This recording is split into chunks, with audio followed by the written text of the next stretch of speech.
Hello friends, मेरे YouTube channel English में आप सभी का स्वागत है। तो चलिए शुरू करते हैं आज की स्टोरी।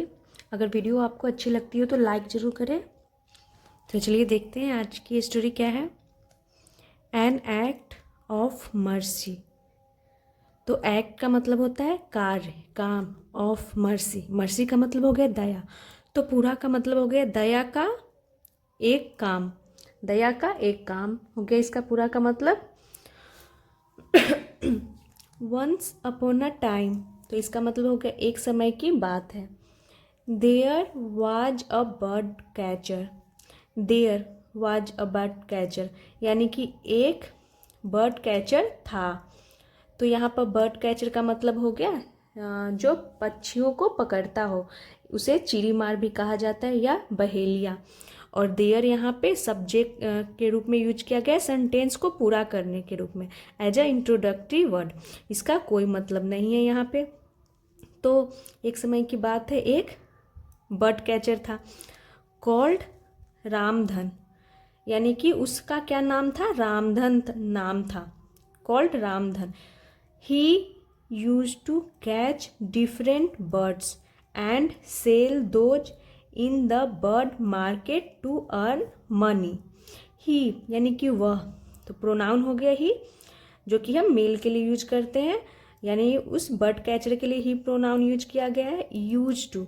तो यूज टू पास्ट की रेपिटेशन को दिखाता है कि वो क्या किया करता था। तो वो टू कैच, यहाँ पे वो कैच किया करता था यानी पकड़ता था डिफरेंट बर्ड्स यानी कि अलग अलग टाइप के, अलग अलग प्रकार के पक्षियों को, एंड सेल दोज, और उन्हें सेल करता था, वो बेचता था, इन द बर्ड मार्केट यानी कि पक्षियों के बाजार में उन्हें बेच देता था। टू अर्न यानी कमाने के लिए, मनी यानी पैसा, यानी पैसा कमाने के लिए वो मार्केट में बेच देता था। वन डे, एक दिन, when he was looking for a bird he noticed a small bird trying to push its way under the net. एक दिन, जब, वेन का मतलब हो गया जब, ही वाज लुकिंग फॉर यानी कि वह, लुकिंग फॉर का मतलब हो गया ढूंढ रहा था, तलाश कर रहा था। जब एक दिन वह तलाश कर रहा था, अ बर्ड, एक पक्षी का तलाश कर रहा था। ही नोटिस्ड यानी उसने ध्यान दिया, ध्यान दिया यानी उसने देखा। सेकेंड फॉर्म के रूप में क्या देखा, तो एक स्मॉल बर्ड, एक छोटा पक्षी, ट्राइंग यानी कि कोशिश करते हुए, टू पुश इट्स वे यानी कि पुश का मतलब यह हो गया कि दबाव डालते हुए, धक्का देते हुए, इट्स वे यानी कि अपने रास्ता के लिए, अंडर द नेट यानी जाल के अंदर। तो एक पक्षी को उसने देखा, ध्यान दिया कि एक पक्षी है जो अंदर नेट की ओर दबाव डाल रहा था, पुश कर रहा था अंदर जाने के लिए। तो यहाँ पर मैं पिक्चर में दिखाती हूँ। यहाँ पर ये छोटा सा पक्षी है जो नेट के अंदर अंदर जाने का कोशिश कर रहा है, ये छोटा सा पक्षी। He did not understand the little bird's behavior. He did not understand, इसका मतलब हो गया कि वह नहीं समझा, यानी कि पास्ट के नेगेटिव सेंटेंस हो गई, पास्ट इंडेफिनिट की नेगेटिव सेंटेंस जिसमें डिड नॉट के साथ फर्स्ट फॉर्म का यूज करते हैं। ही डिड नॉट अंडरस्टैंड यानी वो नहीं समझा। द लिटिल बर्ड्स बिहेवियर यानी उस छोटे से पक्षी के व्यवहार को वो नहीं समझा। तो यहाँ पे ये है बर्ड कैचर।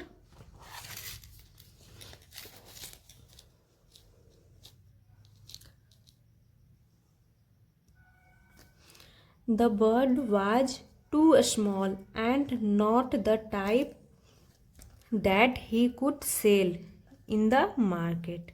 The bird यानी कि वह पक्षी, was यानी था, too small यानी बहुत ही छोटा था, and not the type यानी उस तरह का नहीं था, that कि he could sell यानी कि वह बेच सके, sell यानी बेचना, वह बेच सके, इन द मार्केट यानी बाजार में। तो वो पक्षी इतना छोटा था, उस टाइप का नहीं था कि उसे वो बाजार में बेच सके। He thought of shooing off the bird but just then he saw a big kite, a bird sitting on a nearby tree. He thought उसने सोचा, थिंक की सेकेंड फॉर्म थॉट हो गई, ऑफ सुइंग ऑफ तो क्या करने का, तो यहाँ पे सू ऑफ से हो गया सुइंग ऑफ यानी भगाने का। तो सू ऑफ मतलब हो गया उड़ाना या भगाना। तो ये पक्षी है तो यहाँ पे उसका मतलब हो गया कि उड़ाने का। ही thought of shooing off the bird, उसने क्या सोचा, उड़ाने का, द बर्ड, उस पक्षी का। लेकिन बट जस्ट देन, तभी, ही सॉ, उसने देखा, अ बिग काइट, एक बड़े से काइट को। अब काइट मतलब क्या क्या है यहाँ पे, उसका मतलब एक बर्ड से, एक पक्षी से। तो काइट मतलब पतंग भी होता है जिसे हम उड़ाते हैं, और काइट का मतलब चील भी होता है। एक पक्षी होता है चील।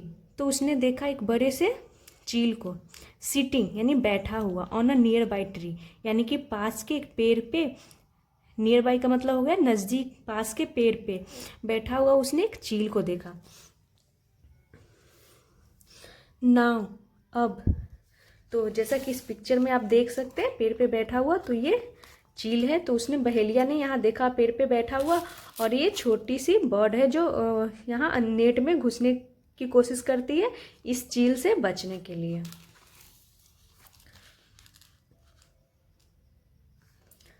नाउ, अब, ही अंडरस्टूड यानी वो अब समझ गया, द रीजन यानी रीजन का मतलब हो गया कारण, वाई क्यों, द बर्ड वाज ट्राइंग क्यों वो पक्षी कोशिश कर रहा था, टू हाइड यानी छिपने का, अंडर द नेट यानी कि नेट के नीचे।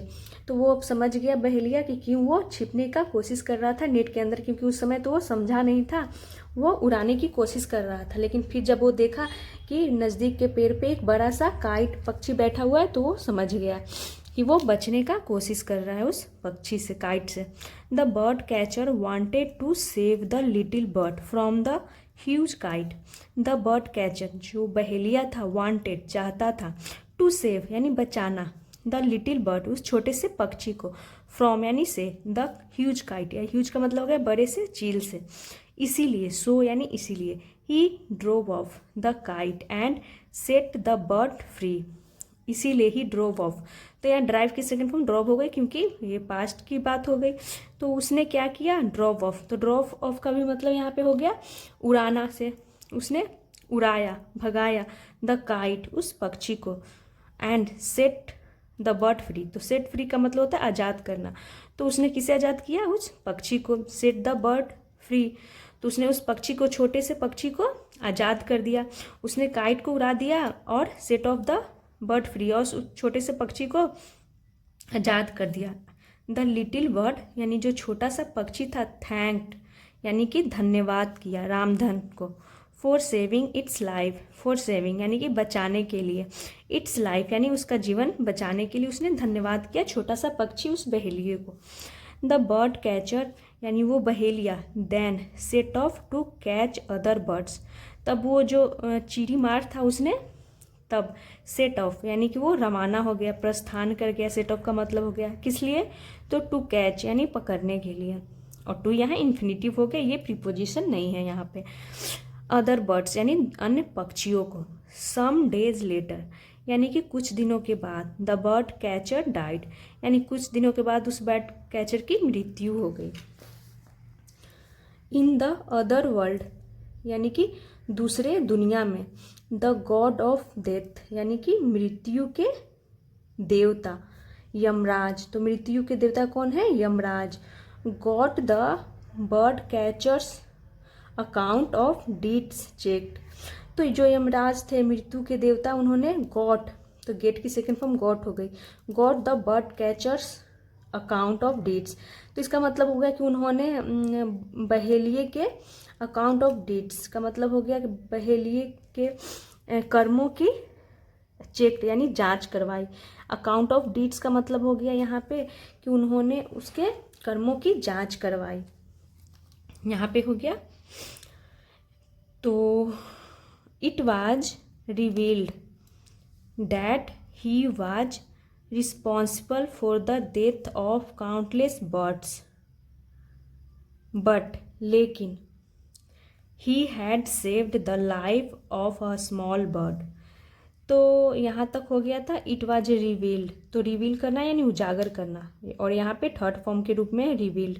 इट वाज यानी उजागर की गई, इट वाज रिवील्ड यानी उजागर की गई। तो यहाँ पर भी पैसिव के रूप में पास्ट इंडिफिनिट की पैसिव हो गई। यहाँ पर ये रिवील थर्ड फॉर्म के रूप में है, यानी यह उजागर किया गया डैट कि ही वाज रिस्पॉन्सिबल, वह था, रिस्पॉन्सिबल यानी जिम्मेदार, फॉर द डेथ यानी मृत्यु के लिए, ऑफ काउंटलेस बर्ड्स यानी कि अनगिनत, काउंटलेस का मतलब हो गया अनगिनत पक्षियों के मृत्यु का वो जिम्मेदार था। यानी इससे पता चला कि वो का मतलब अनगिनत पक्षियों का जिम्मेदार था। बट लेकिन he had saved the life, लेकिन उसने सेव्ड की थी यानी बचाई थी, द लाइफ यानी जीवन। तो यहाँ पे ही हैड सेव्ड, यहाँ पे थर्ड फॉर्म के रूप में, ये पास्ट परफेक्ट के रूप में है। द लाइफ यानी जीवन, ऑफ अ स्मॉल बर्ड, एक छोटे से पक्षी का, that a small bird would have been killed by the huge kite had the bird catcher not saved it. तो इसका मतलब हो गया कि दैट स्मॉल बर्ड यानी वह छोटा पक्षी, वुड हैव बीन किल्ड यानी मारा जाता, बाय द ह्यूज काइट यानी बड़े से चील के द्वारा, हैड द बर्ड कैचर यानी जो बहेलिया था, नॉट सेव्ड इट इसे नहीं बचाता, इट प्रोनाउन हो गया यानी उस पक्षी के लिए। तो पूरा का मतलब हो गया यहाँ से यहाँ तक का कि वो जो छोटा सा पक्षी है वो मारा जाता, अगर ये बहेलिया उसका जान नहीं बचाता तो वो मारा जाता। यहाँ तक हो गया। That one act of generosity and mercy earned the bird catcher loads of praise and pardon from the god of death।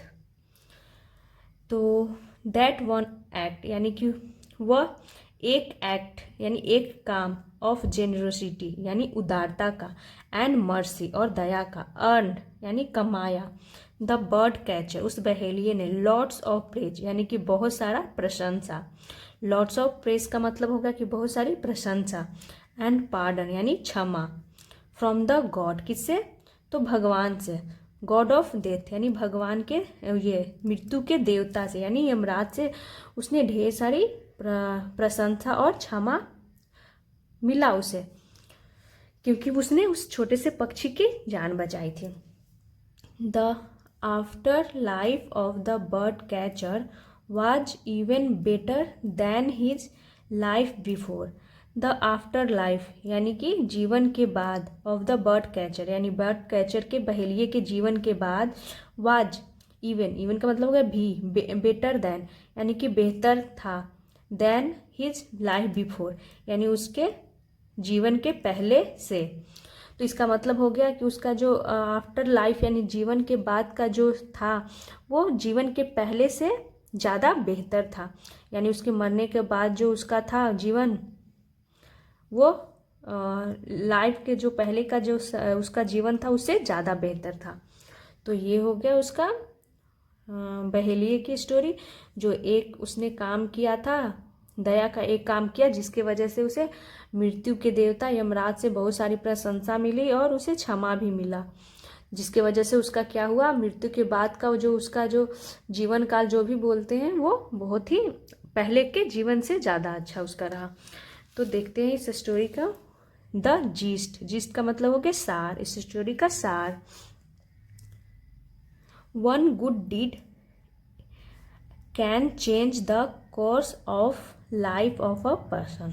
One good deed यानी कि एक अच्छा काम, कैन चेंज यानी कि बदल सकता है, द कोर्स का मतलब हो गया दिशा, ऑफ लाइफ यानी जीवन का, ऑफ अ पर्सन एक व्यक्ति का।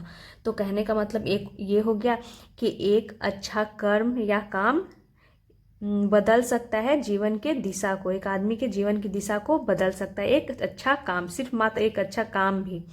तो ऐसा नहीं कि सिर्फ एक ही अच्छा काम करना है, लेकिन एक अच्छा काम भी वो तो करता था, बुरा ही काम, मारने का काम था उसका, तो वो पक्षियों को मारता था, लेकिन एक काम उसने दया का दिखाया था जिसके वजह से उसे मृत्यु के बाद एक अच्छा ये मिला और उसे क्षमा भी मिली।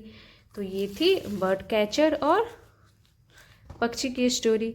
तो ऐसे ही और वीडियोस देखने के लिए मेरे चैनल को सब्सक्राइब करें। अगर वीडियो आपको अच्छी लगती हो तो ज़रूर से ज़रूर लाइक करें, आपसे रिक्वेस्ट है। थैंक्स फॉर वॉचिंग, मिलते हैं नेक्स्ट वीडियो में।